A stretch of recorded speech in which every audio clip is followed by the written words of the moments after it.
Hello everyone and welcome to a truly remarkable game from 2005 from the Norwegian Championship between Magnus Carlsen and Atle Groenn. I've already shown this game. It was some 5 years ago, back in 2017, and I'm now doing a remaster of it. If you guys watched yesterday's video, I mentioned that a game that I'm very fond of is getting a remake. Today it was released, or rather a remaster.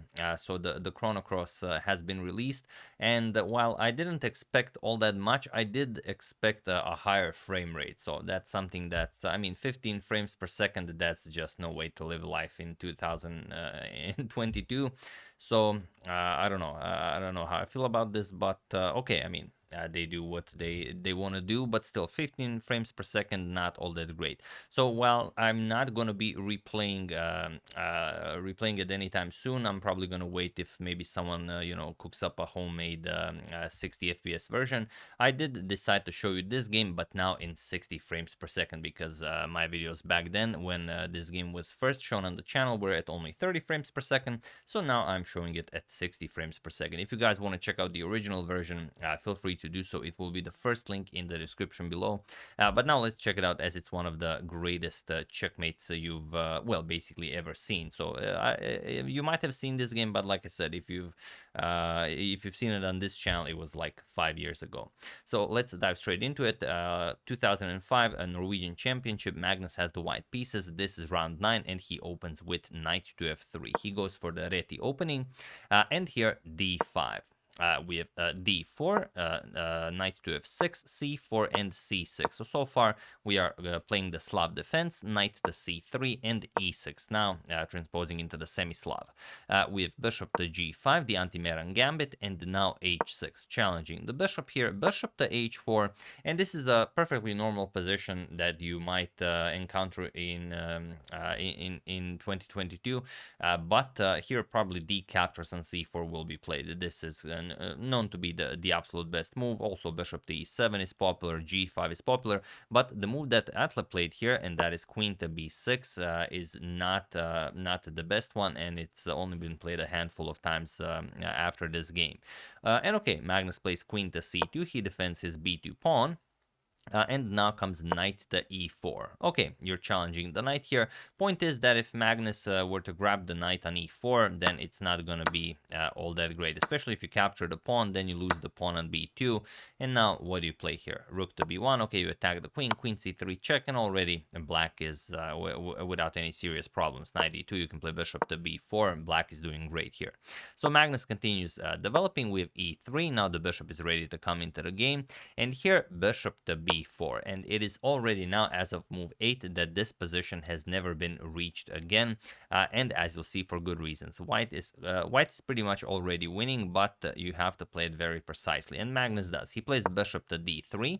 He doesn't care about the c3 square. There's really nothing black can do about this, but now he is threatening to pick up this knight and win a pawn and improve his position greatly. So here, queen to a5, now putting even more pressure on the c3 knight, and Magnus just castles here. After castles, we have knight captures on c3, and Magnus just plays b captures on c3. He offers the c3 pawn, bishop captures on c3, and now rook a to b1. So what's the idea behind this position? It seems that black just won a pawn, and if black can castle to safety, then black should be not just fine, but even much better. The problem is, if you castle to safety here, there's a problem with bishop to h7 check, king to h8, and now bishop to e7, attacking the rook. So the only square for the rook is the e8 square, and once you move the rook, we're gonna play bishop to d6. And now what white did is gained full control over the b4 square, and there's no way for black to save the bishop on c3. So pretty much whatever you play, rook to b3 will be played on the next move, and you're going to lose the bishop. There's nothing black can do about this. So that's why, and of course, if you try something like g6 to trap this bishop, then we very gladly just give it up, and I mean, now you're just going to get checkmated. There's no stopping this. So it seems like black won a pawn very safely, but how do you stop this idea of just how do you castle, or if you can't castle, how do you continue playing? Well, d captures on c4 first, now attacking the bishop, so you don't have the queen and bishop battery along this diagonal. Bishop captures on c4, and now comes the bishop back to b4. So now here black realizes that the bishop on c3 might not be placed all that impressively, and now the bishop will go back. So here, knight to e5 by Magnus, and now, okay, you could castle, for example, castle, then Magnus plays something like f4, then the rook gets into the game. But black's main issue is that his queen side is completely undeveloped, and the queen, what is the queen doing on a5? And on the queen side, for that matter, one of the reasons why after this game pretty much no one ever developed the queen to b6 in that position. So here, bishop back to d6. Now you don't have to worry about that bishop. You can also retreat with the queen. f4 now. Just improving the position. Of course, a future rook lift is definitely happening. And now queen to c7. So you can see how black wasted some moves playing queen b6, queen a5, bishop to b4, just to bring the bishop back to d6 and to bring the queen back to c7. So that's not a great way to take advantage of your moves. So here, queen to e4 by Magnus, aligning the queen with the king, preparing to open up the position with f5. And here, black plays b6. Now this seems like a very odd move to play, but if you play something, let's say just castles, which is, well, it's what we all want to do, then the problem is knight captures on f7. And here black just falls apart. Rook captures f5, and there's just no defending this. It will crack in so many ways.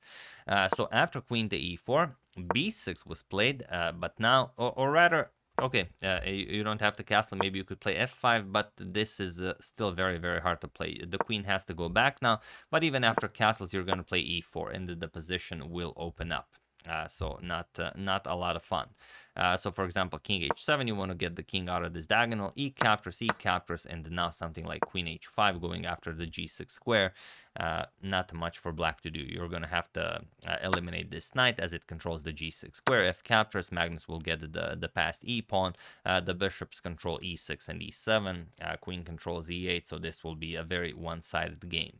So okay, getting back to the actual position, after queen e4, b6 was played, and now Magnus plays knight captures on f7 right away. We have queen captures on f7, and now f5. So similar as in the position that we discussed, only here the difference is there's a queen on f7 instead of the rook. And you can't capture here to threaten to pick up white's queen, because of course bishop captures on f7 comes with check. So queen to h5, getting the queen out of the way, and now bishop captures on e6, threatening all sorts of nasty discoveries. Plain one being just capturing the bishop while delivering checks. So how can you stop this? If you capture the bishop, that's not going to work. Just queen captures on e6, king f8, and now this f6, this just completely destroys black in so many lines. For example, you could try something like bishop captures on h2 to stir some trouble, but after king captures, king g1, there's just no more moves. Queen e7 followed by queen to g7 checkmate will happen, or if you play captures, then of course we capture with the rook, and you either get checkmated or you have to give up the queen, and of course white will win this very easily. So after bishop captures on e6, knight to d7 is played, because how else do you stop this? There's just no good way to do this. So knight to d7 now. At least if bishop captures, you can capture with the king here, but here comes f6, and f6 is a really, really strong move here, because now you freed up the f5 square, and you can move the bishop backwards to pick up the queen while delivering check. So here, knight captures on f6. There really isn't anything better here. Now you are attacking the white queen, but now we just eliminate the attacker of our own queen, and we will still be threatening bishop to g4 with a discovery. So rook captures on f6. This is, it is just beautiful. Now again, if g captures, bishop to g4 wins the queen, that's game over. So queen to h4 was played, offering a queen to regain some material maybe. The problem is Magnus now has a forced checkmate in 6 moves, so feel free to pause the video and try to find this Magnus checkmate while I give you a couple of seconds. So for those of you who were able to do it, congratulations on not grabbing the queen. Of course, we can all grab the queen, but that's not the point here. And for those of you who just want to enjoy the show, the forced mate in 6 is queen captures on c6 with check. Yes, you have to start with this. And now the thing is, it doesn't matter what black does. So here, king to e7 was played, going after the rook here. Now rook to f7 check, giving up the bishop. And you can't do anything here. If you move the king to d8, okay, then you survive a few more moves. But still, king to d7 check, king e8, bishop f7 check, king f8, queen captures on d6 check. And now, of course, once the queen blocks, queen captures on e7 will be checkmate. It's a very, very weird looking checkmate. Not sure we've seen this that often. But okay, after rook to f7 check, Groenn accepts the bishop on e6, and now Magnus delivers his famous Magnus checkmate. That's queen to c4 check. And now look at this. The queen is actually defending the rook by x-raying it through the king, and the king has no square. So this is a beautiful checkmate here. We can even, draw some red squares here. There is nothing for nowhere where the black king can go, and it's just a spectacular finish. So it all started way back on move 8, where after e3 this bishop to b4 move was played. But even before that, when this queen decided to go to b6, the queen just has no place on b6. And after this game, pretty much no one ever put it there anymore, because well, bad things will happen. And here, even in 2005, Magnus played this position pretty much to absolute perfection.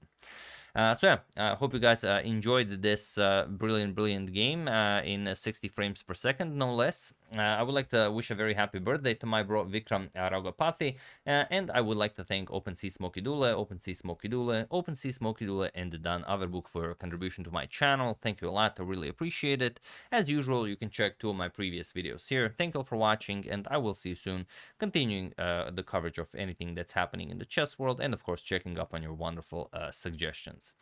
So thank you all, I will see you soon, and have an excellent rest of your day. And if you guys are interested, you can check out the 2017 video, first link in the description below. See you soon.